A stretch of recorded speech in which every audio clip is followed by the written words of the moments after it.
ये शक्ल जो आप लोग देख रहे हैं, ये अभी कुछ 6 महीने की देन है। ये मास्क, ये लोगों के बदले हुए चेहरे, ये सारी इसी 6 महीने की देन है। विद्या भारती ने हरदम समाज के हर वर्ग के लिए चिंता की, उन बच्चों के लिए चिंता की जो बच्चे पढ़ाई में मेहनत कर रहे हैं, सब तरह से लगे हुए हैं, लेकिन अचानक कोरोना आता है और उनको घर वाले ढूंढना शुरू करते हैं। ऐसे लाखों बच्चे देश में अलग अलग जगह पे फंस गए थे, जिनके घर वाले इसमें परेशान थे कि कैसे अब वो घर आएं। एक ऐसा दौर आ गया था कि माँ बाप सुबह से शाम तक केवल वो रास्ते तलाश कर रहे थे कि लॉकडाउन में कैसे उनके बच्चे घर पहुँचें। विद्या भारती ने इसको बड़ी गंभीरता से लिया और इस गंभीरता को समझते हुए एक डिजिटल प्लेटफॉर्म तैयार किया। ये सारा हम लोगों ने कोरोना के दौरान किया। हमारे लोग मुंबई, पुणे, जयपुर, बेंगलोर, लखनऊ, सब जगह बैठ के लगातार दिन रात काम करते रहे। और इस काम का उद्देश्य क्या था? उद्देश्य था उन बच्चों की सुरक्षा। आज दुनिया को ये पहली बार पता लगा कि दुनिया में ऐसी भी चीज़ें हो सकती हैं जिसमें आप जहाँ हैं वहीं फंस जाएंगे और कहीं भी नहीं आ जा पाएंगे। करोड़ों मजदूर पैदल चले, हजार किलोमीटर, 1,500 किलोमीटर तक पैदल चले, और उस पैदल चलने के बाद उनके मन में केवल एक धुन थी कि मरना है तो अपने घर पे मरेंगे, हम बाहर क्यों मरें 1000 किलोमीटर दूर। विद्या भारती समाज का निर्माण कर रही है, समाज के हर वर्ग का निर्माण करना चाहती है। इसलिए हमने बच्चों की पढ़ाई के लिए एक पूरा वर्चुअल स्कूल तैयार किया। इस वर्चुअल स्कूल में क्या नहीं है, बच्चा वैसे ही पढ़ेगा जैसे क्लासरूम में पढ़ता है, टीचर वैसे ही पढ़ाएगा जैसे क्लासरूम में पढ़ाते हैं, और सब कुछ वैसे ही अटेंडेंस लगेगी, वैसे ही होमवर्क दिया जाएगा, वैसे ही पढ़ाया जाएगा, वैसे ही बच्चा होमवर्क जमा करेगा, उसकी रेटिंग होगी, उसको नंबर दिए जाएंगे और नंबर के बाद उसका रिपोर्ट कार्ड भी होगा। लेकिन सब कुछ कहाँ पे होगा? उसके मोबाइल फ़ोन पे होगा, या उसके लैपटॉप पे होगा, या उसके डेस्कटॉप पे होगा। सब कुछ उसके पास होगा। हर समय जब भी वो चाहेगा तब पढ़ सकेगा। जैसे पुस्तक होती है, पुस्तक को हर समय पढ़ सकते हैं, वैसे ही हमारे इस डिजिटल प्लेटफॉर्म पे जो कुछ भी टीचर पढ़ाएंगे, जो कुछ भी उनका लेक्चर होगा, जैसा उनका लेक्चर होगा, वो सारा वो जब चाहे तब रिवाइज कर सकता है। ऐसे LMS ऐप को हम लोगों ने लॉन्च किया, जिसका सर्वर भारतवर्ष में है, जिसका सारा डेवलपमेंट भारतवर्ष में हुआ, और देश का अकेला स्वदेशी ऐप है जो पूरी तरह से वर्चुअल स्कूल है। वर्चुअल स्कूल को इससे कल्पना ना की जाए जैसे बाकी लोग कर रहे हैं। कोई गूगल मीट पे क्लास कर रहा है, कोई जूम पे क्लास कर रहा है, कोई गूगल क्लास पे कर रहा है, कोई जिटसी पे कर रहा है। विद्या भारती किसी पे नहीं कर रही है। विद्या भारती का अपना खुद का ऐप है, जिस पे हमारे लगभग 4 लाख बच्चे कनेक्टेड हैं और सबको पढ़ने का पूरा मौका मिल रहा है। बहुत सारे बच्चे क्यों बाहर जाते हैं? उनको ये लगता है कि हमारे पास अच्छी स्कूल नहीं है, उनको ये लगता है कि हमारे घर के बगल में जो स्कूल है वो बेकार है, उसमें पढ़ाई का स्तर अच्छा नहीं है, उसमें टीचर अच्छे नहीं हैं, उसमें वो सारी चीज़ें नहीं हैं जो बड़े शहरों के अच्छे स्कूलों में हैं। इसलिए माँ बाप अपने कलेजे के टुकड़े को, उस बच्चे को जिसको वो शायद 1 मिनट के लिए अलग ना करना चाहें, अपने से कुछ 1000 किलोमीटर दूर पढ़ने भेज देते हैं। अब वो वहाँ जाके क्या करता है? बच्चा कहीं एडमिशन लेगा, एक कमरा लेके रहता है, क्योंकि हॉस्टल फैसिलिटी पूरे भारतवर्ष में ना के बराबर है, नॉमिनल है। एक कमरा लेगा, उसमें खाना बनाने की व्यवस्था करेगा, सारी चीज़ें गृहस्थी जैसी जुटाएगा। वो बच्चा जिसको माँ बाप के हाथ का खाना मिलना चाहिए, माँ बाप का प्यार मिलना चाहिए, जिसके कपड़े माँ के द्वारा तैयार किए हुए मिलने चाहिए, जिसको स्कूल छोड़ने के लिए पिता को जाना चाहिए, उसको अकेले 1000 किलोमीटर दूर जाना पड़ रहा था। विद्या भारती ने ये निश्चय किया कि ये दूरी ख़त्म करनी है, क्योंकि बच्चे जब दूर रहते हैं तो पता नहीं क्या खाएंगे, क्योंकि आज आलस से आ गया तो खाना नहीं बनाएंगे, चलो बिस्किट खा के पानी पी के सो जाते हैं, या सड़क के किनारे जंक फूड खा लिया, या कुछ और ऐसा कर लिया जिससे उनकी सेहत भी ख़राब हो रही है।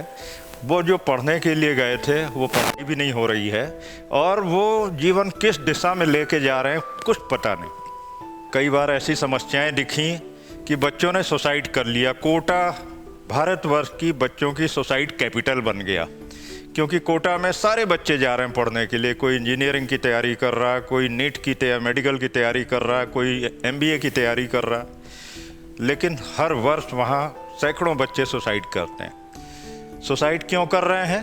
क्योंकि उनको लगता है कि माँ बाप ने इतना पैसा लगा के उनको पढ़ने के लिए भेजा, पढ़ने के बाद उनको लगता है कि वो एग्ज़ाम नहीं क्वालिफाई कर पा रहे हैं, 1 वर्ष 2 वर्ष, फिर उनकी हिम्मत साथ नहीं देती, उनको लगता है कि लौट के जाएंगे तो लोग क्या कहेंगे। वो एक कोमल मन जिसने अभी दुनिया देखी भी नहीं है, वो फंदा लगा के लटक जाता है। विद्या भारती ने इसको बहुत गहराई से लिया। विद्या भारती ने ऐसे बच्चों को मानसिक संबल देने के लिए ये प्लेटफॉर्म तैयार किया। विद्या प्रबोधन नाम से हमने एक ऐसा एप्लीकेशन तैयार किया जिसमें देश के सर्वश्रेष्ठ टीचरों को लिया गया।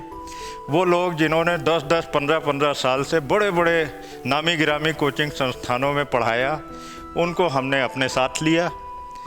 उनके पढ़ाए हुए बच्चे आज हजारों की संख्या में विभिन्न संस्थानों में इंजीनियरिंग पास करके अपनी रियल लाइफ में आ चुके हैं। हजारों बच्चे अभी पढ़ रहे हैं, कोई इंजीनियरिंग में, कोई मेडिकल में, कोई अन्य सारे विषयों में। वो फैकल्टी बेस्ट क्वालिटी कंटेंट तैयार कर रही है। वो कंटेंट जो दूसरे शायद सोच भी नहीं पा रहे हैं, वैसा कंटेंट हमारा तैयार हो चुका है। इस विद्या प्रबोधन में क्योंकि हमें समाज के लिए काम करना है, हमें समाज के उस वर्ग के लिए काम करना है जो बहुत सारी चीज़ें इसलिए नहीं कर पाता कि उसके पास आर्थिक अभाव है। हम समाज के उस वर्ग, उस मध्यम वर्ग, निम्न मध्यम वर्ग, निम्न वर्ग के लिए काम करते हैं जिनके पास कोई संसाधन नहीं है। अन्य दूसरे संस्थान उनको इसलिए मौका नहीं देते क्योंकि वो बड़ी फीस नहीं दे सकते। अन्य दूसरे संस्थान उनको इसलिए नहीं पढ़ाना चाहते हैं क्योंकि उनके माँ बाप उतने सक्षम नहीं हैं, गरीब हैं। विद्या भारती कभी किसी बच्चे को इसलिए पढ़ाने से मना नहीं करती कि उसके पास फीस देने के पैसे नहीं हैं। आज भी हमारे पूरे संस्थान में ऐसे हजारों बच्चे हैं जिनसे शायद हम फीस नहीं लेते हैं, सिर्फ इसलिए कि पढ़ाना हमारी जिम्मेदारी है। राष्ट्र के हर बच्चे को पढ़ाना हमारा नैतिक दायित्व है, इसलिए हम पढ़ाते हैं। विद्या प्रबोधन में सारी व्यवस्था करने के बाद हम लोगों ने ये देखा कि एक ऐसी कीमत पे वो लेक्चर तैयार हो रहे हैं जो दूसरे संस्थान हमसे 3 से 4 गुनी कीमत पे दे रहे हैं। हम लोगों ने न्यूनतम कीमत जिसमें लाभांश 0 है, लेकिन समाज को हम दे सकें, उसके घर पे दे सकें, उसके दरवाजे पे दे सकें, ऐसे कंटेंट सर्वश्रेष्ठ क्वालिटी के तैयार किए। ये पहला ऐप है जिसमें रियल टीचिंग हो रही है और रियल टाइम असेसमेंट हो रहा है। बाकी सभी संस्थान अभी तक किसी न किसी इम्पोर्टेड ऐप पे काम कर रहे हैं। कोई विदेशी ऐप है जिस पे वो पढ़ाने का प्रयास कर रहे हैं और क्लेम कर रहे हैं कि हम पढ़ा रहे हैं। हम लोगों ने वास्तव में इसे अपने लिए डेवलप किया और विद्या प्रबोधन हमारा पूर्ण स्वदेशी ऐप है। इसमें सर्वश्रेष्ठ पढ़ाई हो रही है। लगभग 4 करोड़ रुपए की छात्रवृत्तियां हम लोग दे रहे हैं। इस छात्रवृत्ति का उद्देश्य भी क्या है? छात्रवृत्ति का उद्देश्य ये है कि अधिक से अधिक बच्चे एग्ज़ाम में अपीयर हों, इस परीक्षा को पास करें और स्कॉलरशिप लें। 90% से लेके और 10% तक अलग अलग मेरिट के हिसाब से स्कॉलरशिप देंगे हम लोग। उस स्कॉलरशिप के आधार पे उनको वही कंटेंट बहुत ही कम और बहुत ही न्यूनतम मूल्य पे पढ़ने को मिलेगा। विद्या भारती का उद्देश्य हरदम ये रहा कि मेधावी छात्रों को कभी भी मौका चूकने का केवल इस वजह से ना चांस पड़े कि उनके पास पैसा नहीं था या उनके पेरेंट्स अफोर्ड नहीं कर सकते थे। इसलिए हम लोग जो 90% स्कॉलरशिप वाला भी बच्चा है अगर वो मेधावी है, 90% स्कॉलरशिप के लिए एलिजिबल हो गया है और 10% स्कॉलर जो फीस है वो नहीं पे कर सकता, तो उसे हमें एक संदेश देना होगा और हम उसके लिए 10% फीस की भी व्यवस्था करेंगे। समाज हमें सहयोग करता है, समाज के संभ्रांत व्यक्ति हम लोगों की बात को मानते हैं, हम समाज का सहयोग लेंगे और वो 10% भी उसको नहीं देने देंगे, लेकिन पढ़ाएंगे और पढ़ा के उसको समाज का एक जिम्मेदार व्यक्ति बनाएंगे, डॉक्टर बनाएंगे, इंजीनियर बनाएंगे, जो भी बनना है, जो उसके जीवन का लक्ष्य है। फाउंडेशन कोर्सेज पे हम लोग क्यों फोकस कर रहे हैं? क्योंकि अब समय वो आ गया है जहाँ पे प्रतियोगिता की परीक्षाएं पास करना एक बुनियादी काम हो गया। बुनियादी मतलब मूलभूत रूप से पढ़ाई की है तब तो आप प्रतियोगिता में आगे निकल पाएंगे, वरना नहीं निकल सकते। अब कॉन्सेप्ट चेंज हो गया है, तो इसलिए फाउंडेशन कोर्सेज 6ठे क्लास से चालू कर देंगे। 6ठे क्लास से जो फाउंडेशन कोर्सेज चालू होते हैं वो 6ठे, 7वें, 8वें, 9वें, 10वें, 11वें, 12वें तक चलेंगे। 10th के बाद कुछ एग्ज़ाम चालू हो जाते हैं, 11th के बाद कुछ एग्ज़ाम चालू हो जाते हैं, 12th के बाद बहुत सारे एग्ज़ाम चालू हो जाते हैं। डिफेंस सर्विसेज है, बैंकिंग सर्विसेज हैं, बहुत सारे ऐसे एग्ज़ाम्स हैं जिनमें एलिजिबिलिटी टेस्ट होते हैं, ओलंपियाड है, NTSE है। ये सारे फाउंडेशन कोर्सेज के माध्यम से बहुत अच्छे किए जा सकते हैं। तो विद्या भारती ने संकल्प लिया कि LMS ऐप के माध्यम से वो जो बोर्ड की पढ़ाई है, CBSE पैटर्न या UP बोर्ड पैटर्न या अन्य जो भी स्टेट बोर्ड पैटर्न है, बोर्ड की पढ़ाई हम LMS ऐप के माध्यम से दे रहे हैं।